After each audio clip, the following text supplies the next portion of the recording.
Berbahagialah kita mungkin mendapatkan kesempatan untuk disampaikan ke Ramadan, karena boleh jadi ada hamba-hamba Allah yang mendahului kita husnudzannya.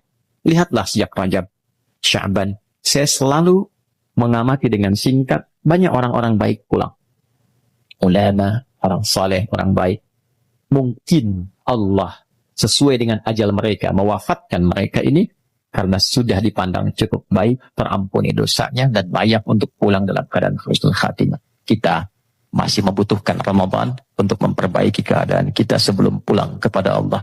Kalau dengan kesempatan itu di depan mata diberikan, belum juga bersungguh-sungguh, maka dengan cara apa lagi Allah mesti mengampuni dosa kita. Nabi memberikan 3 amalan utama yang dikuatkan oleh beliau kepada para sahabat sebelum tiba Ramadan. 1, meningkatkan sholat. Saya ulang ya, meningkatkan apa? Sholat. Kalau meningkat secara singkatnya berarti bertambah dari yang sekedar fardu, tambah dengan apa? Sunnah. 2 yang terakhir adalah banyak berinteraksi dengan Al-Quran. Amalan terakhir infak.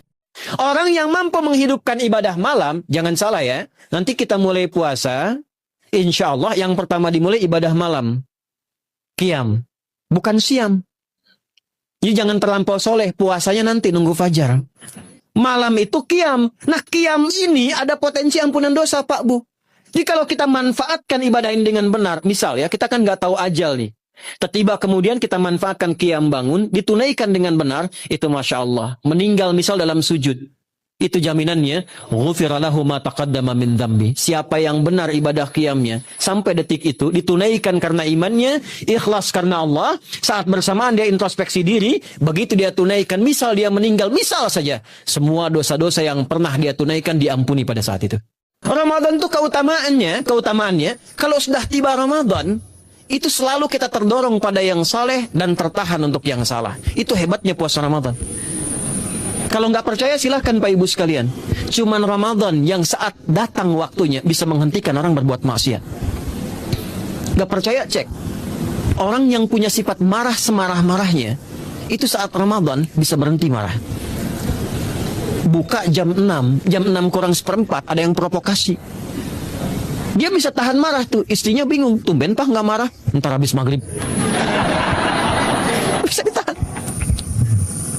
Orang dusta bisa nggak dusta. Dan saat yang bersamaan, teman-teman sekalian, Bapak Ibu, itu bisa terdorong berbuat meningkatkan amal soleh.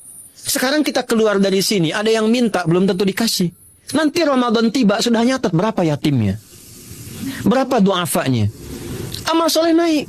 Siapa yang serius menunaikan puasa Ramadan, disertai dengan keyakinannya, disertai dengan evaluasi dan ditunaikan karena Allah, maka hal yang Allah berikan pertama kali, yang pertama kali diberikan bukan dunia saudara, diampuni seluruh dosa yang pernah ia kerjakan.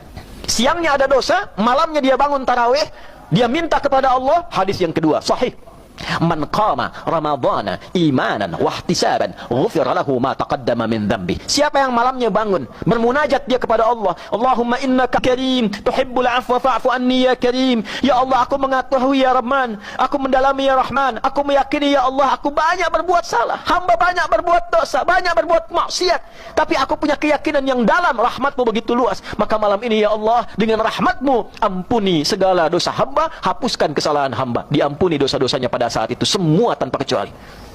Kenapa ada makan sahur? Maksudnya kalau makan besok mau puasa, jangan terlalu awal. Dekatkan ke subuh. Dekat, supaya apa? Kalau makannya dekat subuh, energinya makin banyak, makin kuat menjalani puasa. 1. Yang kedua, dekat ke subuh, jadi nggak tiduran dulu. Bisa istirahat sebentar, nggak terlampau ngantuk, langsung bisa sholat. Jelas? Nah ini misalnya subuh 5:30, sahur jam 2. Udah nahan lapar tuh jam 3, 4, 5, 6. Belum subuh sudah 4 jam. Udah lapar. Makanya ada orang baru mau puasa, udah lihat buka. Allah itu maha tahu. Semua orang beriman tuh tingkat imannya nggak sama. Tapi indahnya pembuka Quran itu, perhatikan kalimatnya. Kata Allah, Ramadan ini spesial. Karena ia bisa mengangkat iman yang paling rendah pun, itu bisa naik ke posisi tertinggi. Itulah kehebatannya Ramadan. Ini yang menjadikan awal Ramadan itu menjadi berkah, karena di awal Ramadan itu semua jenis rahmat Allah diturunkan, mencakup semua pemilik iman. Itulah sebabnya nanti masjid pada saat malam pertama Ramadan, jangankan yang sering ke masjid, yang jarang ke masjid pun bisa saf pertama. Yang nggak pernah pegang mushaf, itu ibu-ibu malam Ramadan bisa tadarusan. Yang jarang sholat sunnah, itu Ramadan itu bahkan dikejar keadaan sunnahnya. Itulah indahnya Ramadan. Laisal 'idu liman labisal jadid wa innamal 'idu liman taqwahu yazid.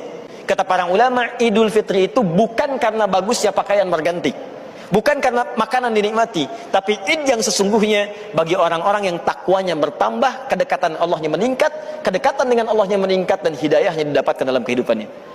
Karena itulah kemudian yang kedua, kata Allah, kalau selesai Idul Fitri ini, selesai puasanya, maka perbanyaklah syukur kepada Allah Subhanahu wa taala. Wa la'allakum tashkurun, supaya kalian memperbanyak syukur kepada Allah.